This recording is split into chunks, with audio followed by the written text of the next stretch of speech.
Okay, so let's talk about how to graph quadratic inequality functions.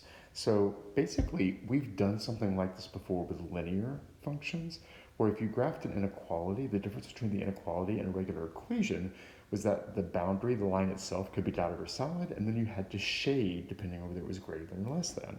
So the process is exactly the same with quadratics. The only difference is that the boundary isn't shaped like a straight line, it's shaped like a parabola. So I've given you two examples here. The first is in vertex form. So we're going to graph this one. And first of all, we need to know if the boundary is dotted or solid. And remember, if it's an equal to, it's solid. And if it's not, it's dotted. So this one is a solid boundary. And then we're going to graph the boundary. So the first thing we need to know about the boundary is that this vertex is at 1, 2.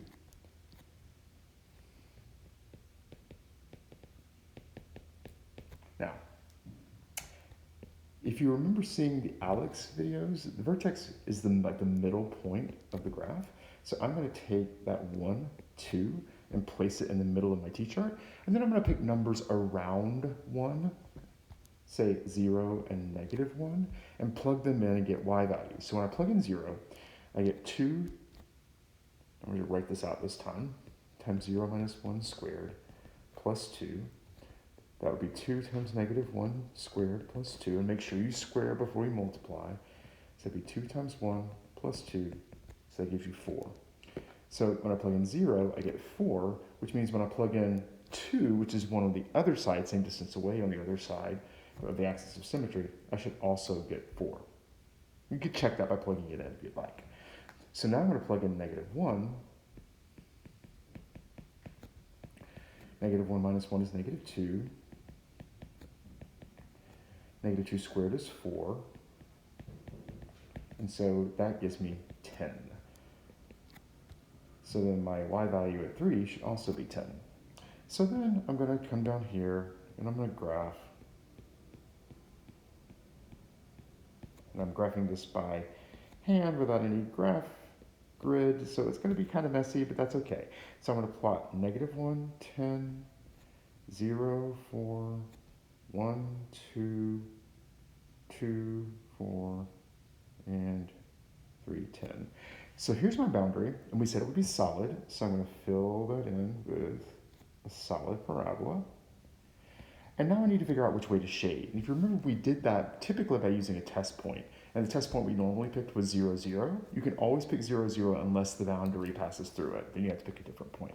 So I'm going to test 0, 0.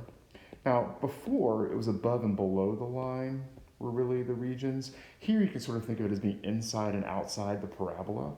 So when I test 0, 0, I'm going to plug it into the inequality. And what I want to know is this true? So when I simplify this side over here, I get 2 times -1 squared, so that'd be 2 plus 2 is 4. Is 0 less than 4? And the answer to that is yes. So my test point was in the region below the parabola. So when I'm shading, because the statement was true, I will shade below the parabola. So we're going to do this other example, which starts out in standard form, but it's much the same process. The boundary is dotted, because this time it's not an equal to sign. This is not in vertex form. This is in standard form. So we pretty much need to do the -b over 2a or the completing the square thing to get it into vertex form. I'm going to choose the -b over 2a. So my axis of symmetry would be -b over 2a equals x. My b here is 6, and my a is 2, so that gives me -3. So that means my axis of symmetry, which is going to be the middle of my graph, happens at -3. I'm going to find the y value by plugging. Now keep in mind, when you plug these x's in, you're doing the boundary, which is where it equals to, so don't get confused by the inequality symbol there. Go ahead and treat it when you're plugging in the boundary points as if it were an equation. So -3 squared plus 6 times -3 minus 5. So it would be 9 minus 18, which is -9, minus 5, which is -14. Boy, I picked some nasty numbers in this. So just like I did on the previous problem, I would pick numbers on either side of -3 and plug them in. So maybe -2, -1. When I plug in -2,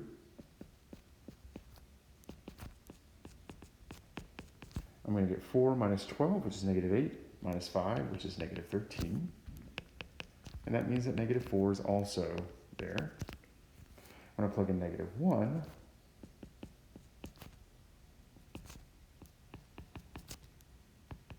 I get 1 minus 6 minus 5, which is negative 10, which is what I'm going to get when I plug in negative 5.